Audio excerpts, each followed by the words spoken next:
Bienvenidos a Rumbo Constitucional, su segundo programa de esta segunda temporada.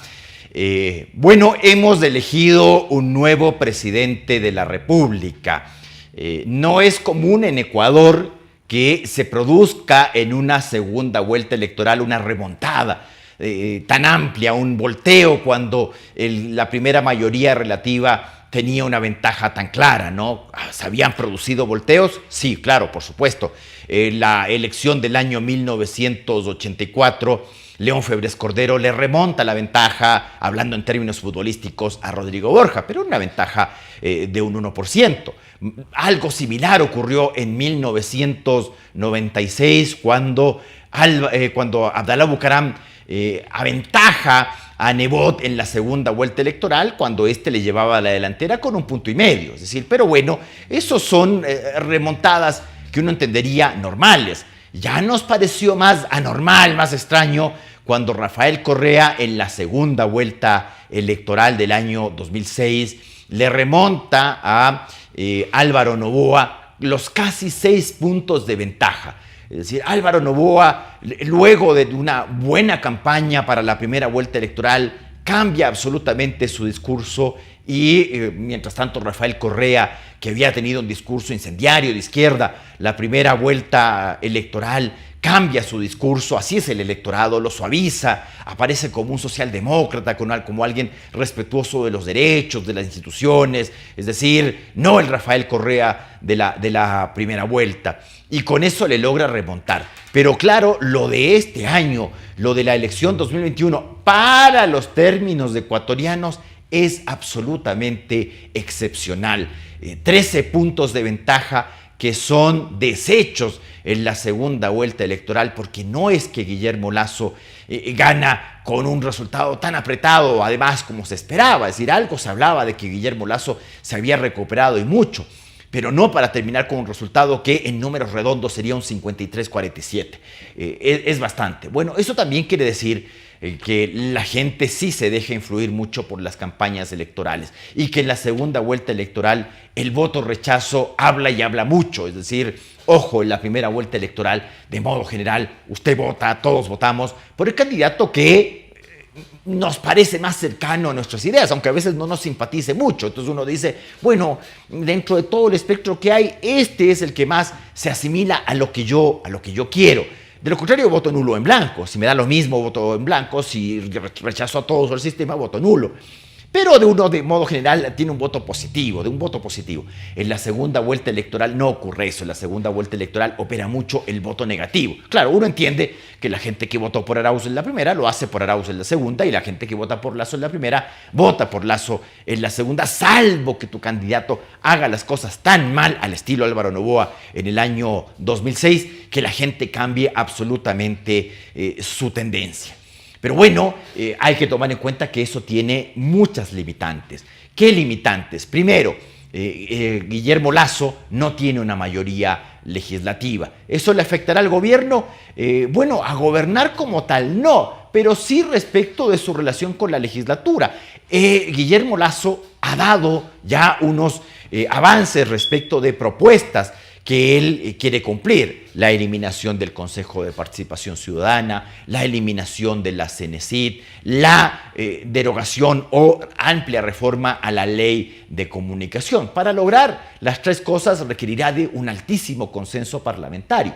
Respecto de lo primero especialmente, la eliminación del Consejo de Participación Ciudadana, ya ha dicho la Corte Constitucional que para eliminar al Consejo de Participación Ciudadana se requiere de una reforma parcial, es decir, no puede presentar un proyecto de enmienda directamente conforme el artículo 441 de la Constitución, sino que tiene que ir por la vía del 442, es decir, tendrá que elaborar su proyecto de reforma parcial, tendrá que remitirlo a la Corte Constitucional. Entiendo que la Corte no se va a contradecir y va a decir que sí, que efectivamente puede seguir el sistema de reforma parcial, al tratarse de un tema que, a juicio de la Corte, como lo declaró ya el año anterior, se trata de modificar la estructura fundamental de la Constitución, al eliminar un órgano constitucional. Ahora presentará entonces con ese dictamen el proyecto a la Asamblea Nacional pero en la Asamblea Nacional, para que se aprueben los dos debates, este proyecto de reforma parcial requiere de mayoría absoluta y sabemos que Guillermo Lasso y la alianza Creo, Partido Social Cristiano, está muy lejos de una mayoría parlamentaria. Está muy lejos de 67 votos. Por lo tanto, esa sería una cuestión que requiere de un altísimo consenso. De hecho, en la actual legislatura, esta que fenece el 14 de mayo del presente año, no se logró ni siquiera ese consenso, y frente a una situación que es tan reclamada por la ciudadanía como la eliminación de ese órgano que deforma la democracia, que es el Consejo de Participación Ciudadana y Control Social, aunque por lo menos ahora es un órgano electo, ahora por lo menos podemos decir eso a partir de la enmienda constitucional del año 2018, no es un órgano propio de una democracia que ejerza estas facultades de nominación, no digo las de lucha contra la corrupción, porque eso también lo ejerce la Contraloría y la Fiscalía. Pero bueno, tenemos entonces esta dificultad. Ya ahora la legislatura negó con los votos del correísmo, ¿no?, esta propuesta. Ahora, según las reformas a la Ley de la Función Legislativa de 2020, se requeriría de una mayoría absoluta, porque como sabemos y como se ha dicho muchas veces, el constituyente del año 2008, el constituyente de Montecristi, irresponsablemente, que hacía las cosas al buen tuntún, no señaló con qué mayoría se aprobaban las reformas parciales.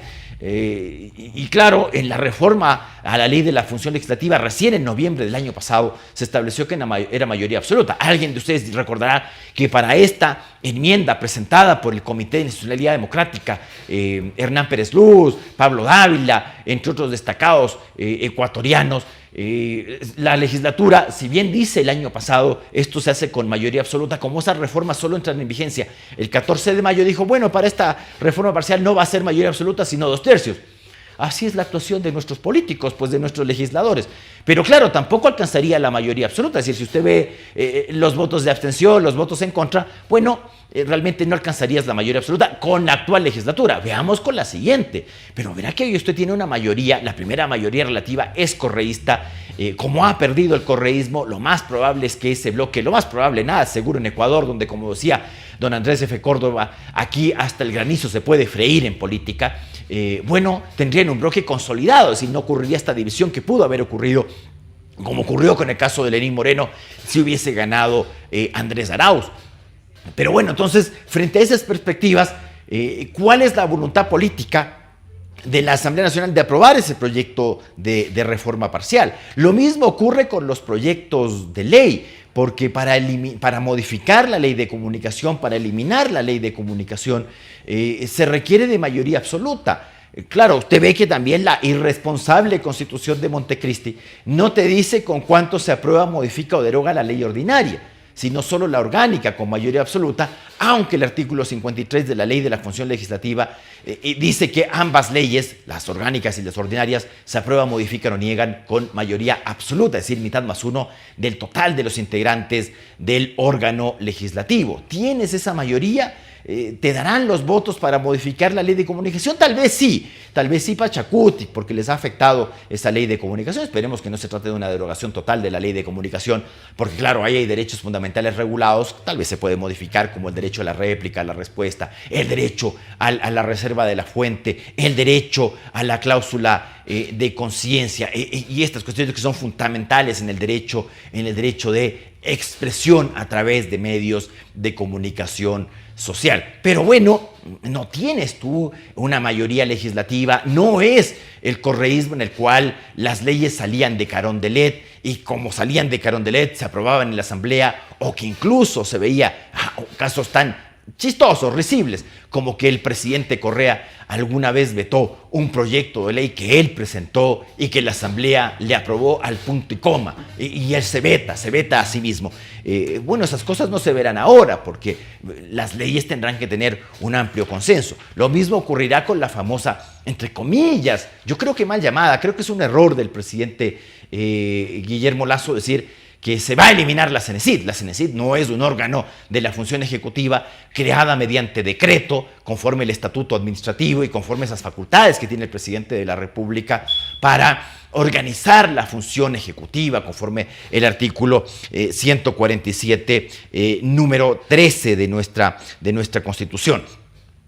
Entonces no se trata del ejercicio de la potestad reglamentaria autónoma, la creación de la CENESID, no se trata de una dependencia X de la función ejecutiva que usted crea o desaparece a su gusto y color, por así decirlo, sino que se trata de un órgano creado mediante ley. Entonces alguien dirá, bueno, pero ahí hay varios órganos creados mediante ley que han desaparecido en virtud de decretos ejecutivos, sí, a través de este ejercicio de entender que como el presidente de la República organiza la función ejecutiva, él puede desaparecer incluso órganos creados mediante ley. Así ha ocurrido en el pasado, así ocurrió en el correísmo, así no solamente en el correísmo, también ocurrió con anterioridad, desde la presidencia de Sixto Durán Ballén, es decir, estamos hablando de hace hartos años, casi más de un cuarto de siglo en que se ha visto esa actuación, casi 30 años. Pero bueno, aquí hay un problema. Es la Constitución la que te ordena tener dos órganos dentro del sistema de educación superior. Uno, según el artículo 353, número 1 de nuestra Constitución, el órgano de planificación, el órgano de regulación y coordinación de la educación superior, lo que actualmente hace la CENESID, y el órgano de aseguramiento de la calidad de la educación, ese órgano que actualmente se llama CASES, ¿no? El antiguo CEASES, porque nosotros para cambiarle de nombre a las instituciones tenemos, ¿no? Ahora, yo supongo que la idea de Guillermo Lasso no es cambiar pues precisamente el nombre del CENESID y llamarle cualquier cosa, ¿no? En vez de Secretaría Nacional de Ciencia y Educación Superior, llamarle, no sé, como antiguamente, con UEP, con ESUP, es decir, por cambios de nombres ya tenemos, ¿no? Pero tiene que existir el órgano de regulación. Creo que hay un error en la oferta presidencial, porque una cosa es decir, tenemos problemas con el examen de ingreso a las universidades, y otra cosa es decir, vamos a desaparecer un órgano. Ese órgano donde usted va y que es un órgano problemático muchas veces, ¿no?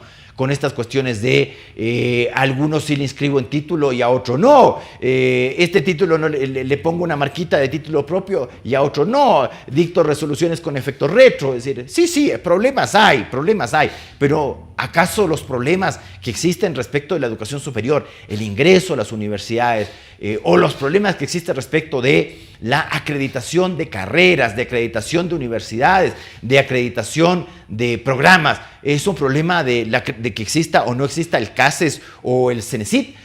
No, creo que la cosa va por otra parte, pero si en todo caso se quiere eliminar la CENESID, deberá modificar la Constitución.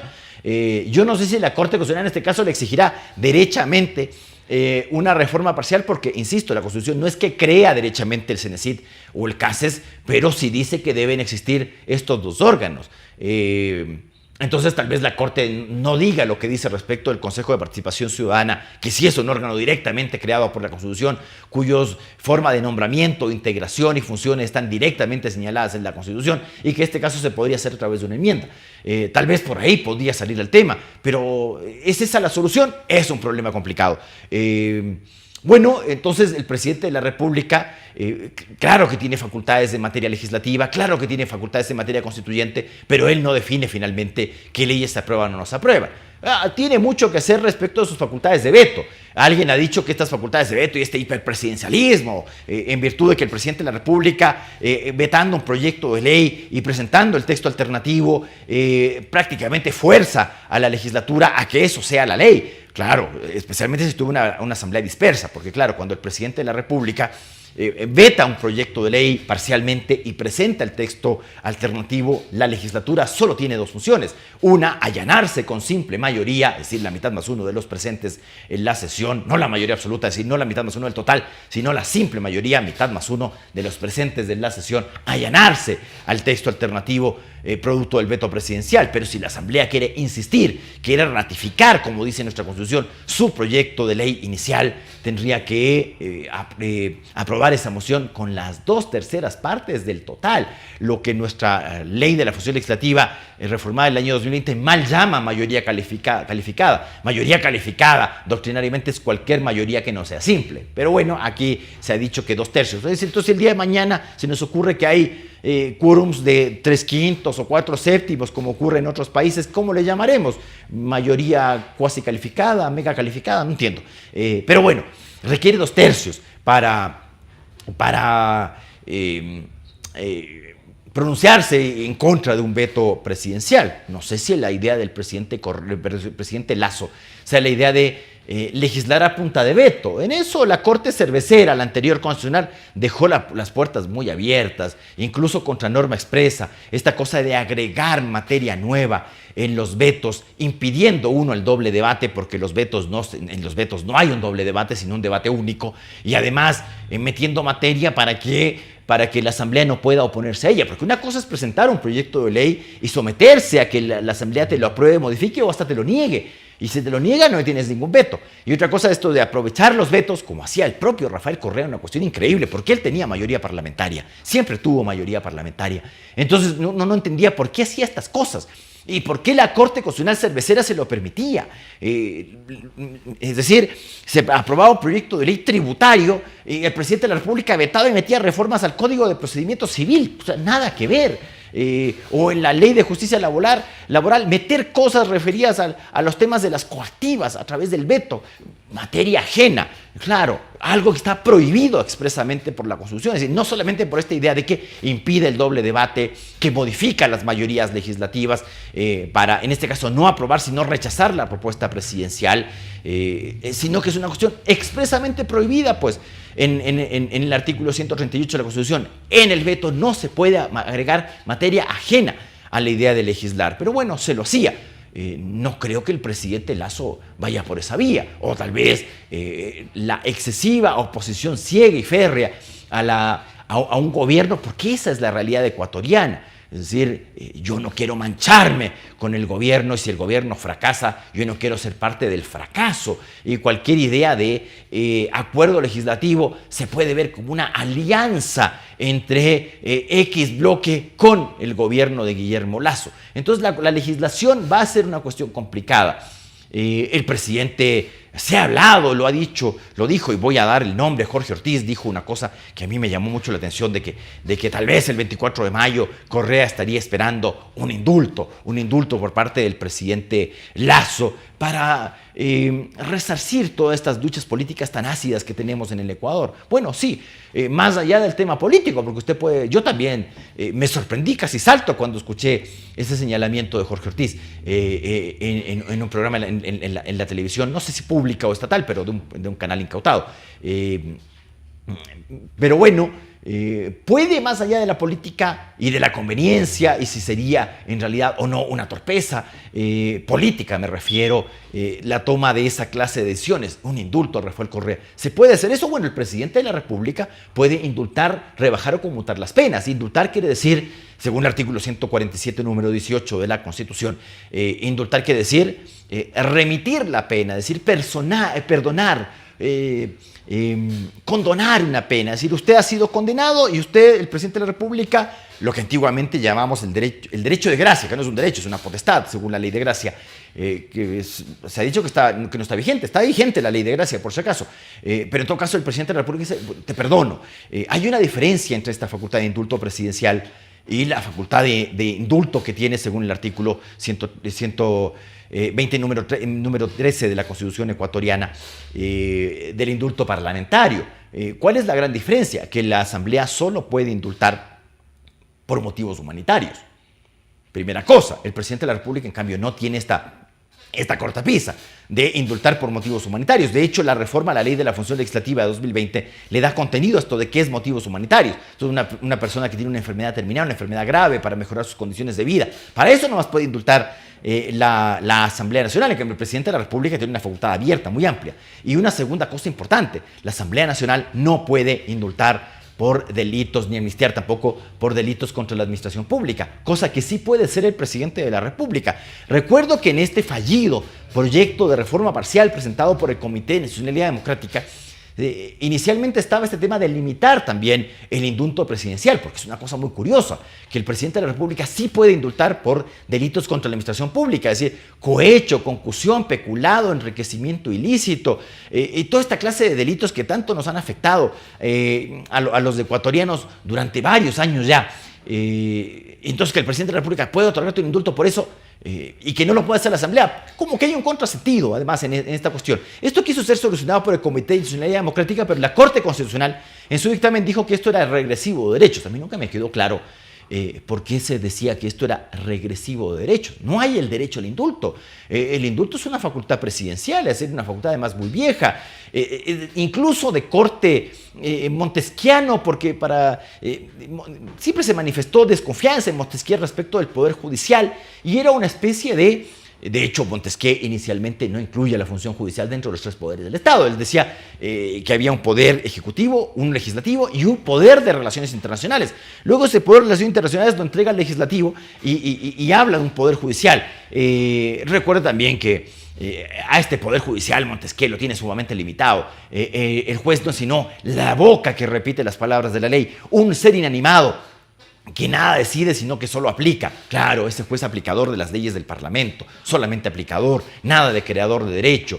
Pero claro, como Montesquieu tenía esta también, y en la Revolución Francesa había una desconfianza respecto del Poder Judicial, se le entregaba siempre al jefe del Ejecutivo esta facultad de indultar, de perdonar, te perdono, por cualquier motivo.